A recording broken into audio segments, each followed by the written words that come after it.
पर्याय 3 खाली असावी की यापैकी काहीच नाही. बघा, जे व्यक्तींना आपण भूल देत असतो आणि बेशुद्ध करत असतो, त्या बेशुद्ध जे काही रुग्ण असतात तर त्यांच्या डोक्याची जी काही पातळी असते, म्हणजेच मेंदूची आणि जी काही पायांची पातळी असते, तर ती पातळी कशा प्रकारची असते या ठिकाणी आपल्याला विचारलं आहे. आता या प्रश्नाचं योग्य उत्तर तुम्हाला द्यायचं आहे. तर जर रुग्ण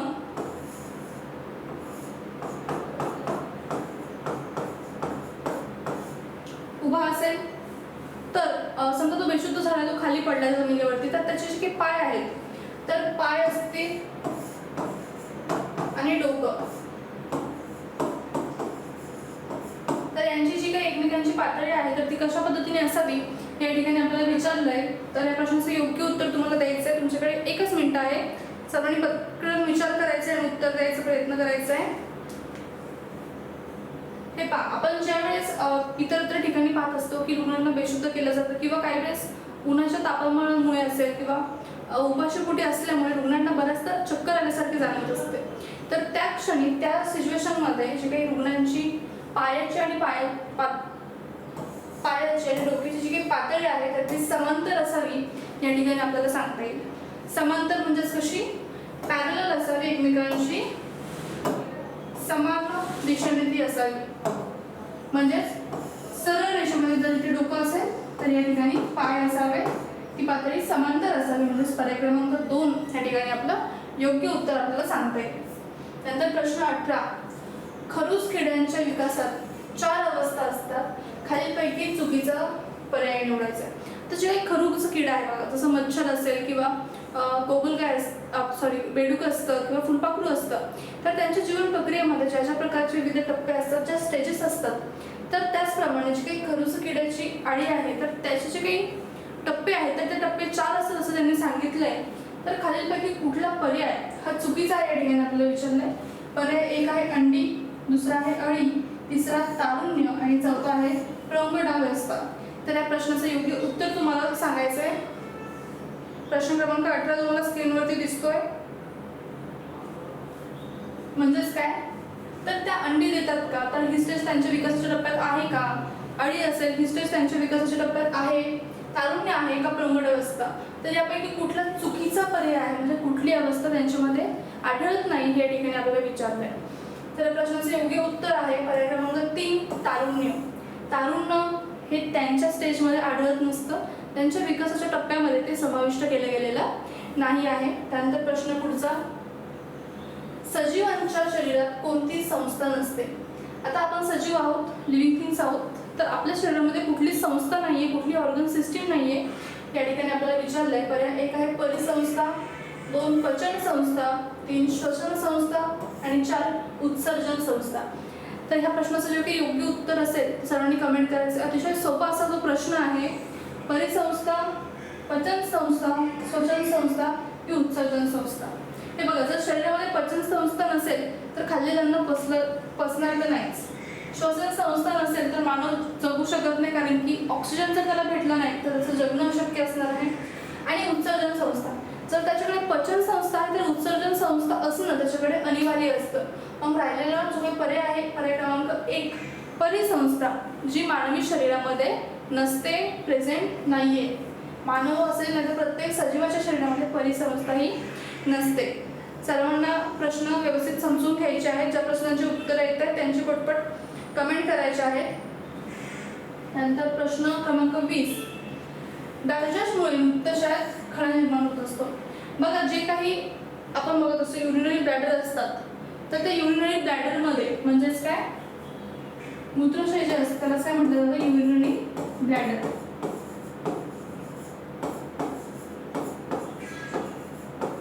तर यामध्ये जो काही खळा निर्माण होत असतो, म्हणजेच बघा बऱ्याच जणांना त्रास होत असतो, तर तो निर्माण होण्याचं कारण काय या ठिकाणी विचारले. लोह, कॅल्शियम, मॅग्नेशियम सल्फेट की कॅल्शियम ऑक्सलेट. या प्रश्नाचं योग्य उत्तर तुम्हाला कमेंट करून सांगायचं आहे. फास्ट, कमीत कमी वेळेत जास्तीत जास्त प्रश्न संपवण्याचा प्रयत्न करायचा आपल्याला. प्रश्न क्रमांक 20 तुमच्या समोर आहे. जे काही युरिनरी ब्लॅडर असतात त्याच्यामध्ये निर्माण होणारे जे काही खडा आहे तर त्यांच्या आहे ते आपल्याला या ठिकाणी विचारलंय. तर कॅल्शियम ऑक्झलेट जे असतं बा, तर त्याच्यामुळे ते खडे निर्माण होत असतात. आणि तर पुढे की मानवी शरीराच्या वजनात सर्वाधिक वजन शरीरातील कुठल्या अवयवाचं असतं या ठिकाणी विचारले बा. रक्त, हाडे, दात की पाणी. या प्रश्नाचं योग्य उत्तर सर्वांना यायला हवं की मानवी शरीराच्या वजनाच्या सर्वाधिक वजन जे आहे तर ते कशाचं जास्त असतं या ठिकाणी आपल्याला विचारलंय. आता पाहिजे काही रक्त आहे, तर रक्त एक लिक्विड आहे, म्हणजेच काय तर एक द्रव आहे. द्रवाचं वजन शरीरामध्ये सर्वाधिक असेल का, तर नाही, म्हणजे पर्याय क्रमांक 1 नाही. नंतर दातही म्हणजे आपल्याकडे 32 असतात, 32ही नसतात, 28च असतात, तर त्यांनी उत्तर येणार नाही. पाणी पण एक द्रव आहे की ज्याचं वजन साधारणतः हाडांपेक्षा तुलनेमध्ये कमीच भरणार आहे, त्याच्यामुळे हाही पर्याय गेला. उरला तो पर्याय बी, हाड. म्हणजेच बोन्सचं जे काही वजन आहे, म्हणजे हाडांचं जे काही वजन आहे आपल्या शरीरातलं, तर ते सर्वाधिक असतं हे या ठिकाणी आपल्याला सांगता येईल. नंतर प्रश्न पुढचा, खालीलपैकी कोणत्या धातूला राजधातू म्हणत नाही. आता म्हणत नाही राजधातू म्हणजे मौल्यवान असा जो काही धातू आहे राजधातू, तर खालीलपैकी कुठला धातू हा राजधातूमध्ये समाविष्ट नाहीये.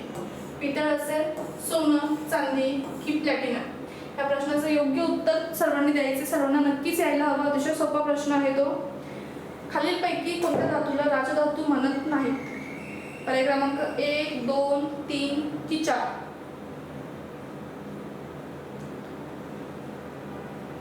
हे पहा, पितळ जे काही पुरातन काळामध्ये बरेच अंशी जी काही भांडी असायची किचनमधली, स्वयंपाकघरातली बरेच अंशी जी काही भांडी होती होती पितळांची.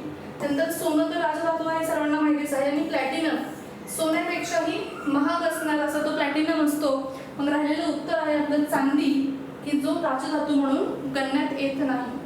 नंतर प्रश्न क्रमांक 23, जागतिक लोकसंख्या दिन म्हणून कुठला दिवस पाळला जातो. मग ज्याप्रमाणे जागतिक दिन साजरे केले जातात, तर त्याच पद्धतीने जो काही लोकसंख्या दिन आहे, जागतिक लोकसंख्या दिन म्हणजे वर्ल्ड पॉप्युलेशन डे, हा कधी साजरा केला जातो हे या ठिकाणी आपल्याला विचारलंय. पर्याय क्रमांक 1 8 एप्रिल, 1 डिसेंबर, 11 जून की 11 जुलै. योग्य जो काही पर्याय असेल सर्वांनी कमेंट करायचे फास्ट. प्रश्न क्रमांक 23, तर या प्रश्नाचं योग्य उत्तर असणार आहे 11 जून. 11 जून रोजी जागतिक लोकसंख्या दिन म्हणजेच वर्ल्ड पॉप्युलेशन डे सेलिब्रेट केला जातो. त्यानंतर प्रश्न क्रमांक 24, क्षार संजीवनी पुढील कोणत्या आजारासाठी उपयुक्त आहे. बघा, जी ORS आहे, ओरल रिहायड्रेशन सोल्युशन,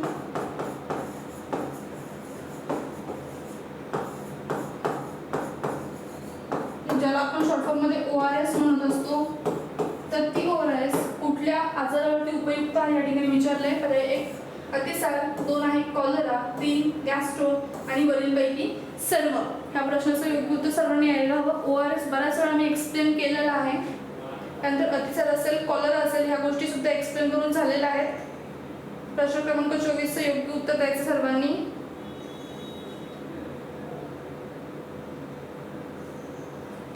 तर या प्रश्नाचं योग्य उत्तर काय आहे,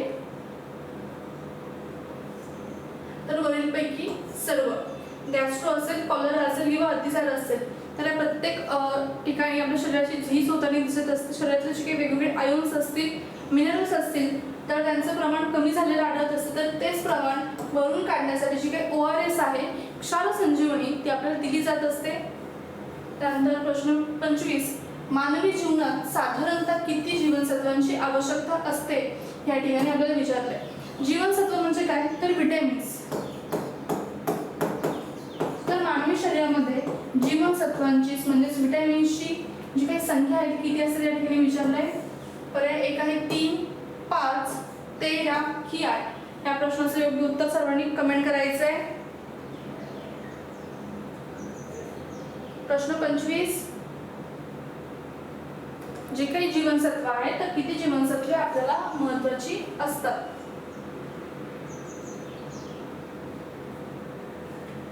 काय आहे या प्रश्नाचं उत्तर. सर्वांनी कमेंट करायचं. सर्वांचा सहभाग महत्त्वाचा असतो.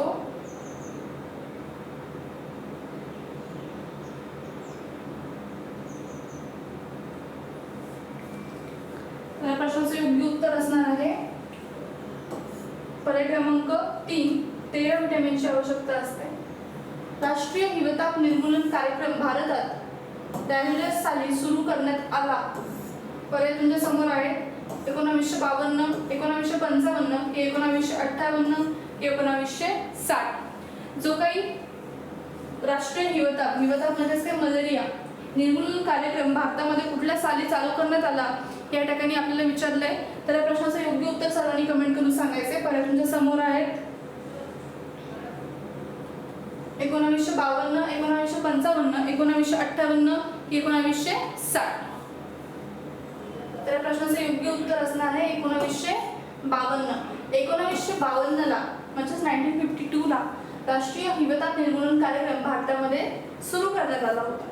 त्यानंतर प्रश्न 27. निरोगी व्यक्तीच्या दररोज किती ग्लास पाणी प्यायला हवे. जो काही निरोगी व्यक्ती असतो, हेल्दी माणूस असतो, तर त्याने दिवसभरात किती पाणी प्यायला हवं हे या ठिकाणी आपल्याला विचारलंय. पर्याय क्रमांक 1 आहे 3, 6, 5 की 8. या प्रश्नाचं योग्य उत्तर काय असणार आहे. कमीत कमी अशा पद्धतीने उत्तर द्यायचं असतं. तर कमीत कमी 5 ग्लास तरी त्याने पाणी प्यायला हवं, अन्यथा तो जास्तही पितो. त्यानंतर प्रश्न 28.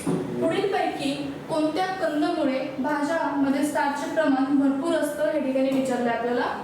अशी कोणती भाजी की ज्याच्यामध्ये जे काही स्टार्च आहे, बटाट्यामध्ये पण स्टार्च असतं, असे जे काही वेगवेगळे कंदमुळे आहेत तर त्यांच्यामध्ये असणारं जे काही स्टार्चचं प्रमाण आहे तर ते कुठल्यामध्ये जास्त असतं या ठिकाणी विचारलंय.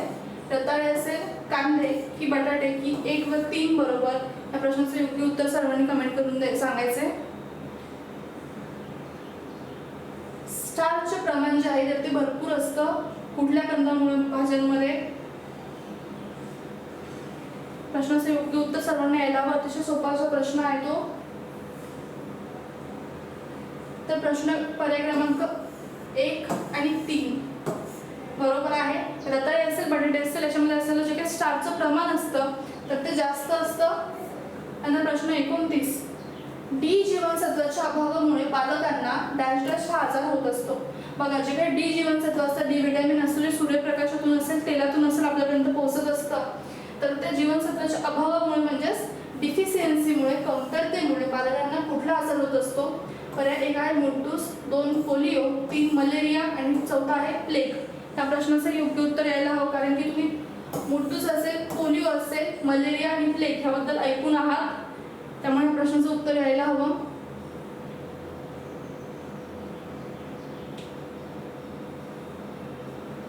सर्वांनी कमेंट करून सांगायचं प्रश्नाचं उत्तर काय असणार आहे ते. प्रश्नाचं योग्य उत्तर असणार आहे पर्याय क्रमांक 1 मोटूस, की ज्यामुळे बालकांना हा रोग होत असतो. त्यानंतर प्रश्न 30. मनुष्याच्या मेंदूतील सर्वात मोठा भाग म्हणजे प्रमस्तिष्क, अनुमस्तिष्क, मध्य मस्तिष्क की मस्तिष्क स्तंभ.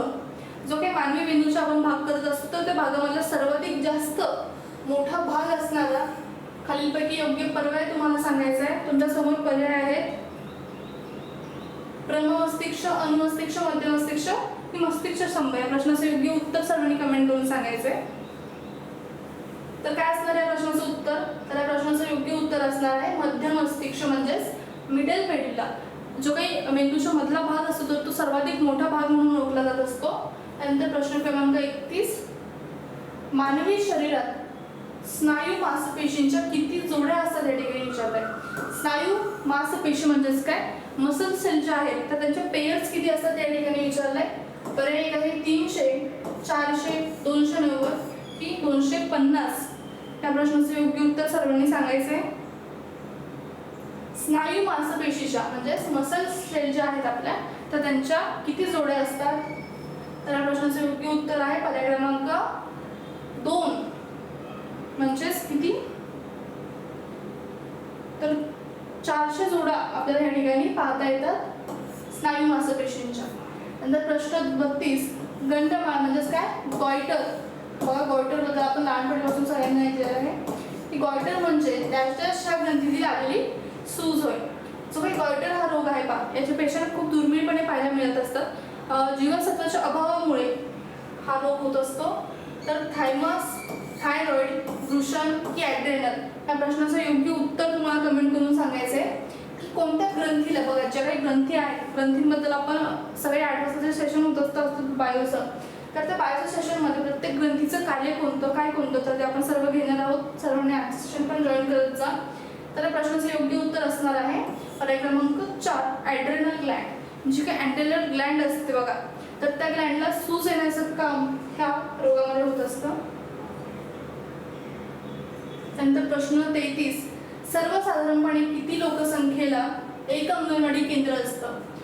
बघा जे काही अंगणवाडी केंद्र असतात की जे पोषण मिळवण्याचं किंवा पुरवण्याचं काम त्या ठिकाणी करत असतं. शासन प्रत्यक्ष सर्वांच्या घरी जाऊन प्रत्येक गोष्ट पुरवू शकत नाही, म्हणून ठराविक लोकसंख्येदरम्यान एक अंगणवाडीचं केंद्र त्यांनी उभारलेलं असतं. तर साधारणपणे किती लोकसंख्या असावी? 500, 1000, 1500 की 200? योग्य पर्याय सर्वांनी कमेंट करून सांगायचा. अत्यंत महत्त्वाचा प्रश्न आहे, लोकसंख्येचा प्रश्न या ठिकाणी विचारण्यात आलेला आहे. प्रश्न क्रमांक 33. तर साधारणतः 200 लोकांमागे एक अंगणवाडी केंद्र असतं. प्रश्न क्रमांक 34, खालीलपैकी कोणती लस दिल्यावर मूल जास्त रडत असतं? पोलिओ, डीपीटी, गोवर की बीसीजी? या प्रश्नाचं योग्य उत्तर सर्वांनी कमेंट करून सांगायचे. प्रश्न क्रमांक 34, खालीलपैकी कुठली लस दिल्यावर मूल जास्त रडते? तर पर्याय क्रमांक ए, बी, सी की डी? तर बीसीजी ही जी काही लस आहे तर ही दिल्यावरती मूल जास्त रडत असतं. अतिशय वेदनादायक अशी ही लस असते.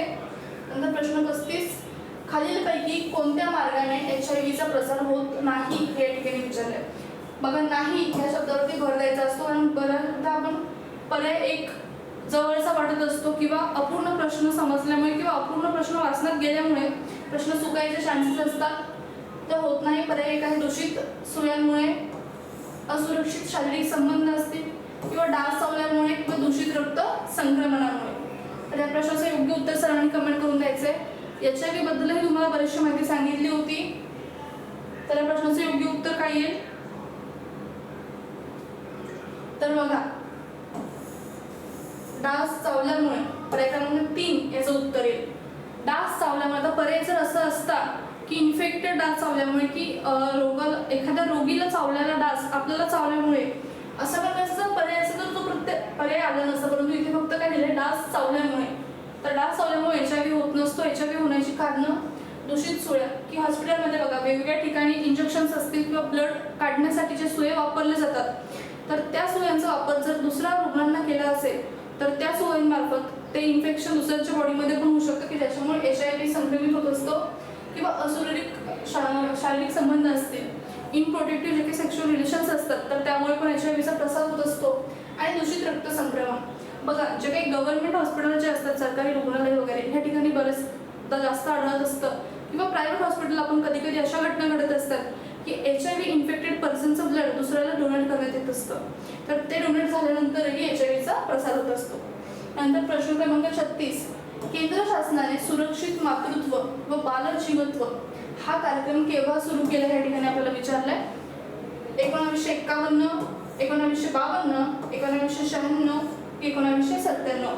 अतिशय महत्त्वाचा असा तुमच्या परीक्षेच्या दृष्टिकोनातून प्रश्न आहे हा की जो काही सुरक्षित मातृत्व म्हणजेच गर्भधारणा असलेली जी काही महिला असते तर त्या महिलेला सगळं काही पोषण असतील, त्यांना आवश्यक असे जे काही विटॅमिन्स वगैरे मिळवण्यासाठी असणारे जे काही साधने असतील तर ते पुरवण्याचं काम शासन करत असतं. तर आणि बालजीवित्व, बाल जन्माला आल्यानंतरही त्या बालकासाठी विविध प्रकारच्या औषधं, गोळ्या, लसींचं प्रमाण तिथे पुरवलं जातं. तर हा कार्यक्रम त्यांनी केव्हा सुरू केला होता या ठिकाणी आपल्याला विचारलंय. प्रश्न क्रमांक 36 तुमच्या समोर आहे. तर हे जे काही केंद्र आहे ते चालू झालं होतं 1991 पासून हा कार्यक्रम चालू झाला होता. नंतर प्रश्न 37, इबोला हा एक डॅश आहे. बघा इबोला हा काय आहे ठिकाणी तुम्हाला विचारलंय. संगीताचा प्रकार, देश, पर्यटन कंपनी की आजार? अतिशय सोपा असा तो प्रश्न आहे की इबोला हा एक काय आहे. सर्वांनी उत्तर द्यायचे फास्टमध्ये. सर्वांकडे 1 मिनिटाचा वेळ असेल. इबोला हा एक काय आहे?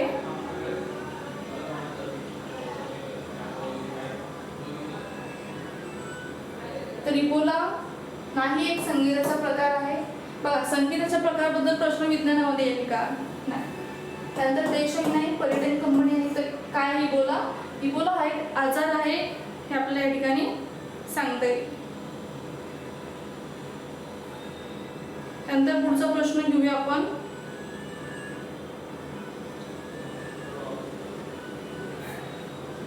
मग पेसमेकर हे डॅश डॅश त्रास असलेल्या रुग्णांसाठी वापरलं जातं. जे काही पेसमेकर असतं पाहतात ते कोणत्या रुग्णांसाठी वापरलं जातं या ठिकाणी विचारलंय.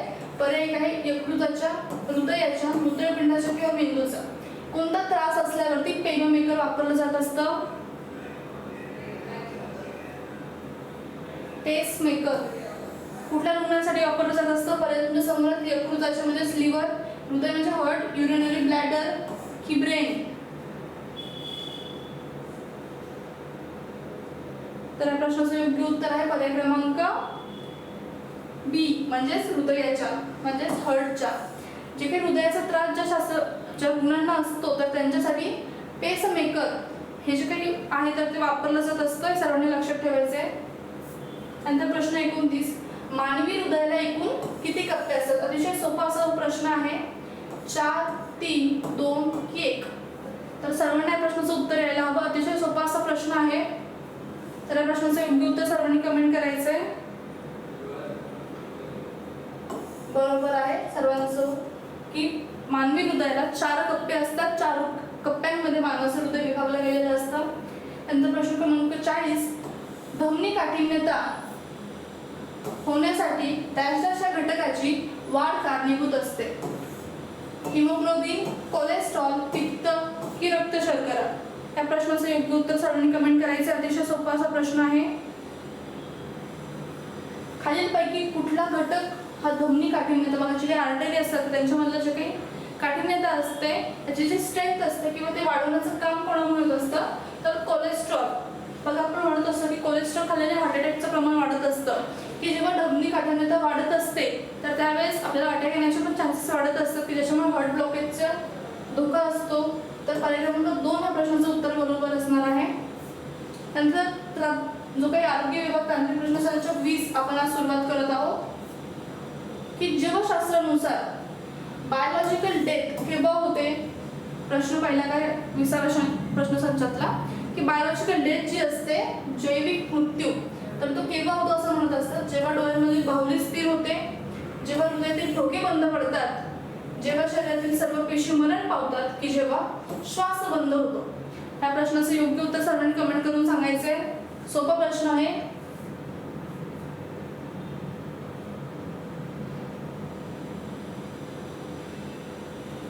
जीवशास्त्रानुसार म्हणजेच काय? जीवशास्त्र म्हणजेच काय? बायोलॉजी. तर बायोलॉजी मध्ये अशी कोणती टर्म दिली जाते की ज्याच्यामुळे बायोलॉजिकल डेथ झाली असं आपण म्हणतो? तर प्रश्न तुमच्या समोर आहे. तर प्रश्नाचं योग्य उत्तर असणार पर्याय क्रमांक 3 सी. जेव्हा शरीरातील सर्व पेशी मरण पावतील, जेव्हा शरीरामधल्या सर्व पेशी म्हणजे सर्व सेल्स डेथ होतील तर तेव्हा बायोलॉजिकल डेथ झाली असं आपण घोषित करत असतो. नंतर प्रश्न क्रमांक 2, पुढीलपैकी कोणता आरएनए हा डीएनएच्या जननिक माहितीचं वहन करत असतो? बघा कुठला आरएनए आहे की जो डीएनएची जी काही माहिती असते, जी काही इन्फॉर्मेशन असते, तुम्हाला सांगितलं होतं की इन्फॉर्मेशन वाहण्याचं काम कोण करत असतं? तर आरएनए, टीआरएनए, एमआरएनए की पीआरएनए? आता हे बघा याचं एलिमिनेशन मेथड आपल्याला वापरायचे असते. पीआरएनए नावाचा एकही आरएनए जगामध्ये नाहीये. त्यानंतर उरलेले हे काही 3 आहेत यातले पर्याय तुम्हाला द्यायचे. त्यानंतर जो काही आरएनए आहे पहा, रायबोसोमल आरएनएचा जो काही रोल आहे तो फक्त कुठे असतो? प्रोटीन सिंथेसिस मध्ये. टीआरएनए ट्रान्सपोर्टेशन मध्ये आणि एमआरएनए काय करत असतो? तर जी काही माहिती आहे, जो काही मेसेज आहे तो मेसेज वाहणारा हा मेसेंजर आरएनए असतो. की या प्रश्नाचा पर्याय काय असणार आहे? पर्याय क्रमांक 2 हे योग्य उत्तर आहे. त्यानंतर पर्याय क्रमांक 3, पेशीतील टाकाऊ पदार्थांना काय म्हणतात? म्हणजे प्रश्न असा आहे की पेशीतील जे काही टाकाऊ पदार्थ आहेत, एक्सक्रिएटिव्ह सबस्टन्स आहेत, तर ते कशाच्या मार्फत बाहेर टाकले जातात? गोल्जी पिंड, रायबोसोम्स, तारककाय की रिक्तिका? या प्रश्नाचं योग्य उत्तर सर्वांनी कमेंट करायचं आहे. पर्याय क्रमांक जो असेल तो सांगायचा आहे. तर जे काही टाकाऊ पदार्थ असतात क्रिएटिव्ह मटेरियल तर ते रिक्तिकांच्या मार्फत बाहेर टाकले जातात. हे पेशी घटक जेव्हा आपण शिकवलं होतं त्यावेळेस ते तुम्हाला सर्वांना सांगितलं होतं. ज्याने ते व्हिडिओ पाहिले नसतील ते व्हिडिओ पाहून घ्या. प्रश्न चौथा, हिमोफिलिया हा रोग मानवामध्ये कशामुळे होत असतो? बघा, जो काही हिमोफिलिया आहे तर तो हिमोफिलिया ज्याच्यामध्ये रक्ताचं घट होत असते तर तो रोग कशामुळे होत असतो त्या ठिकाणी विचारलाय. उत्परिवर्ती जीनमुळे, विषाणूमुळे, कवकामुळे की जीवाणूमुळे, म्हणजे व्हायरसमुळे, फंगसमुळे की बॅक्टेरियामुळे आणि उत्परिवर्ती जीनमुळे, म्हणजे जे काही जीन्स असतं जेनेटिक मटेरियल असतं त्यामुळे.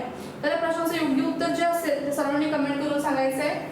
पर्याय क्रमांक योग्य, हिमोफिलिया हा जो काही रोग आहे तर तो कशामुळे होतो? हिमोफिलिया हा जर आपण आतापर्यंत दोनदा त्याबद्दल ऐकलंय तर या प्रश्नाचं योग्य उत्तर आहे पर्याय क्रमांक 2 विषाणूमुळे. व्हायरल असा जो डिसीज आहे हिमोफिलिया, व्हायरसमुळे तो होत असतो. नंतर शरीराचे तापमान नियंत्रणासाठी मेंदूचा कोणता भाग कार्य करत असतो? बघा, जे काही शरीराचं टेम्परेचर आहे तर ते मेंटेन करण्यासाठी कोणता मेंदूचा भाग कार्यरत असतो ते विचारलंय. हायपरथॅलॅमस यापैकी नाही, हायपोथॅलॅमस की थॅलॅमस?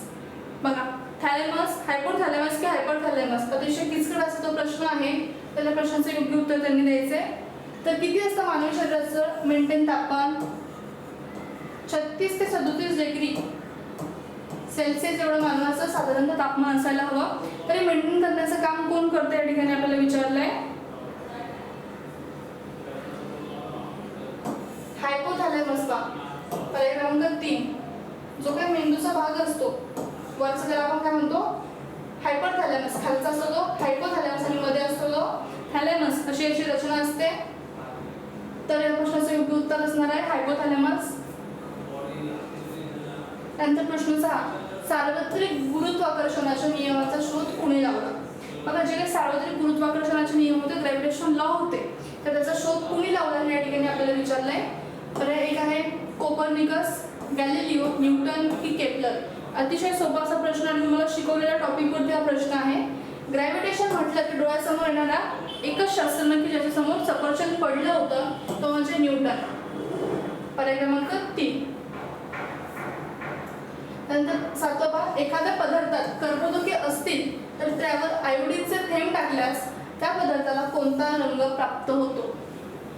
केमिकल रिएक्शनचा हा प्रश्न आहे की पदार्थामध्ये कर्बोदके म्हणजे काय कार्बोहायड्रेट्स असल्यावरती जर त्यावर आयोडीन टाकला आपण तर त्या पदार्थाला कोणता रंग प्राप्त होतो?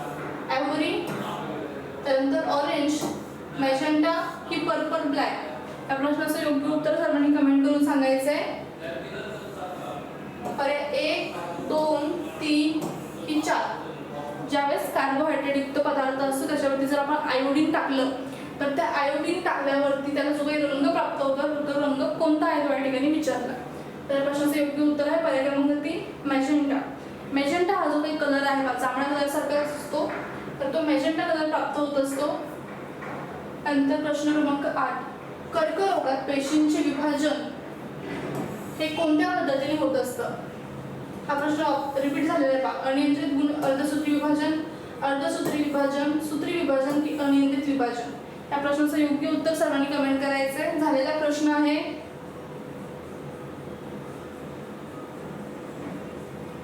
अनियंत्रित विभाजन. कॅन्सरलाच अनियंत्रित म्हटलं जातं. ज्यावेळेस एखाद्या अवयवामध्ये पेशींची जी काही विभाजन क्षमता असते तर ती अनियंत्रित होत असते तर त्या भागामध्ये कर्करोग झाला किंवा कॅन्सर झाला असं आपण म्हणत असतो.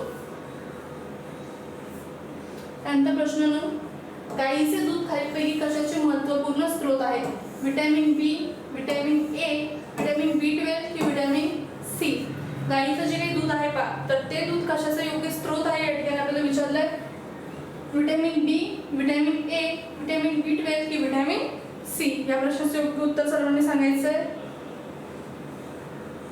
तर व्हिटॅमिन B12 जे आहे पहा तर व्हिटॅमिन B12 आपल्याला गाईच्या दुधातून मिळत असते. सर्वांनी लक्षात ठेवायचं आहे. गाईच्या दुधातून मिळालेलं व्हिटॅमिन कोणता? Vitamin B12. नंतर प्रश्न क्रमांक 10, खालीलपैकी पेशींचे ऊर्जा निर्मितीचे केंद्र कोणते? अतिशय सोपा असा प्रश्न झालेला टॉपिकवरचा प्रश्न आहे की कुठल्या पेशीच्या अंगकांमध्ये ऊर्जा निर्मितीचं कार्य होत असतं? तंतुकणिका, तारक काय, गोल्जी पिंड की लैलाविका? आता लायझोझोम्स हे सुसायटिक बॅग असतात पहा, लेलारिकांमध्ये म्हणजे जे काही जुन्या पेशी असतील किंवा जुने अंगक असतील तर त्यांचं विघटन होत असतं, त्याच्यामुळे हा पर्याय नाही. गोल्जी पिंड नाही. तारक काय नाही. योग्य प्रश्न काय उत्तर असणार आहे तंतुकणिका म्हणजेच काय मायटोकॉन्ड्रिया. तर powerhouse of the cell, पेशींचं ऊर्जा केंद्र म्हणून या अवयवाला ओळखलं जात असतं तंतुकणिका म्हणजेच मायटोकॉन्ड्रिया. प्रश्न 11 पहा, खालीलपैकी कशात प्रथिनांचं प्रमाण सर्वात जास्त असतं? प्रथिन म्हणजेच काय प्रोटीन. प्रथिन म्हणजेच काय प्रोटीन. तर प्रोटीन मध्ये सर्वात जास्त प्रमाण कुठल्या याच्यात असेल विचारलंय? तूर, सोयाबीन, उडीद की मूग. या प्रश्नाचं योग्य उत्तर सर्वांनी कमेंट करून द्यायचे. ऑप्शन नंबर जो असेल सर्वांनी सांगायचं की कुठल्या खालीलपैकी कुठल्या स्रोतामध्ये प्रथिनांचं म्हणजेच प्रोटीनचं प्रमाण हे जास्त असणार आहे.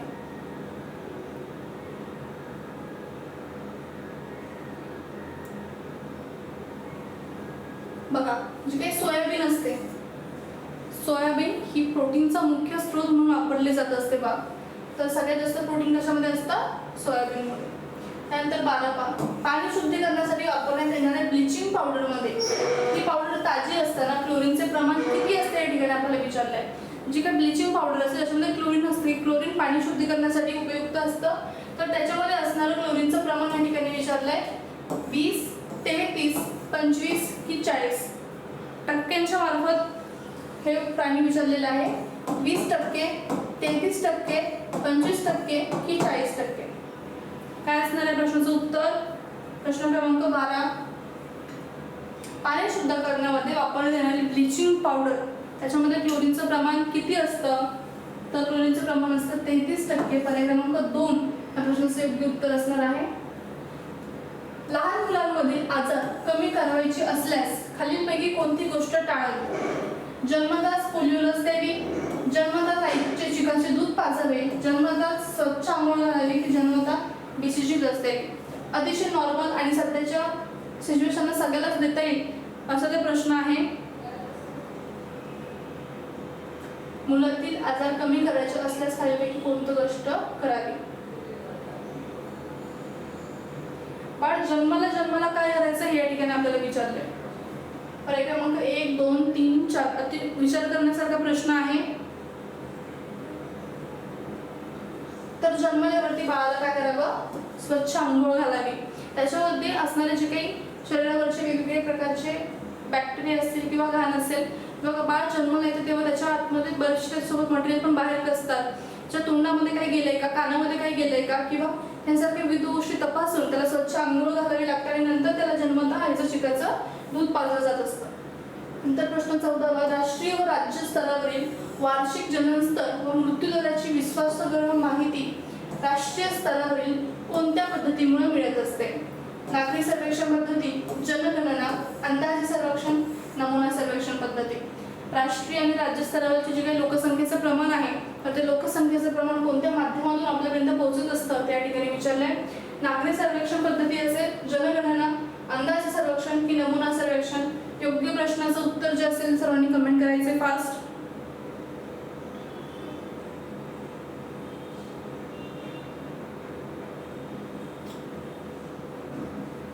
राष्ट्रीय आणि राज्य स्तरावरील वार्षिक जनन स्तर व मृत्यू स्तर. बघा, जे काही नागरी सर्वेक्षण पद्धती असते तर त्यामार्फत आपल्याला ते कळत असतं. नंतर प्रश्न 15 दवाखान्यात नोंदणीचे प्रमाण वाढवून दवाखान्यातील प्रसूती व्हावी या उद्देशाने केंद्र शासनाने राष्ट्रीय ग्रामीण आरोग्य मिशन या कार्यक्रमाअंतर्गत कोणती योजना सुरू केली होती? तर ती योजनेचं नाव आपल्याला या ठिकाणी विचारलंय. सुरक्षित जन्म योजना, अस्पताल जन्म योजना, बालिका समृद्धी योजना की जननी सुरक्षा योजना. बघा, प्रमाण वाढवायचं कशाचं? नोंदणीचं. प्रसूती होण्यासाठी म्हणजेच डिलिव्हरी गर्भधारणेचे समावेश असणार आहे. उद्देशाने राष्ट्रीय ग्रामीण आरोग्य मिशन जे होतं तर त्या कार्यक्रमाअंतर्गत कुठली योजना सुरू करण्यात आली होती या ठिकाणी आपल्याला विचारलंय. तर बघा, सुरक्षित जन्म, अस्पताल जन्म योजना, बालिका समृद्धी योजना की जननी सुरक्षा योजना. अतिशय किचकट असे पर्याय आपल्याला या ठिकाणी दिसत आहेत. या प्रश्नाचे योग्य उत्तर असणार जननी सुरक्षा योजना. म्हणजे जी काही माता आहे, जी काही जननी आहे, जी काही जन्म देणारी माता आहे तर तिची सुरक्षा योजना जी आहे तर ह्या नावातून तिचं जे काही संकल्प होतं तो त्यांनी मांडण्याचं काम केलं होतं. या प्रश्नाचं योग्य उत्तर असणे पर्याय क्रमांक डी, जननी सुरक्षा योजना. सर्वांनी आजचे प्रश्न व्यवस्थित पाहायचे आहेत. त्यानंतर प्रश्न क्रमांक 16, माता मृत्यू मोजताना कोणते प्रमाण वापरले जात असतं?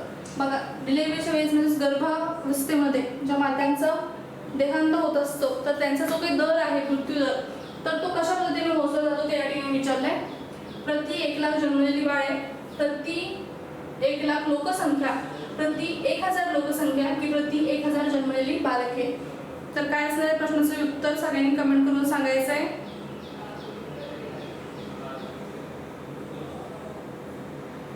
जो काही मातेचा मृत्यू दर आहे बघा, लोकसंख्येचा तिचा तर काही संबंध नसणार आहे, 1,000 मध्ये ती मोजला जात नाही. तर प्रति 1,00,000 जन्मलेली जी काही बालके आहेत तर त्यानुसार तिचा मृत्यू दर मोजला जात असतो. नंतर प्रश्न 17, उपजत मृत्यू दर मोजताना किती आठवड्यानंतर मृत्यू पावलेल्या बाळाची गर्भाची गणना केली जाते? उपजत मृत्यू दर जो आहे तर त्याच्यामध्ये किती आठवड्यानंतर मृत पावलेल्या बालकांची नोंदणी केली जाते ते या ठिकाणी विचारले. 32 आठवडे, 28 आठवडे, 24 आठवडे की 20 आठवडे? ह्या प्रश्नाचं योग्य उत्तर द्यायचंय.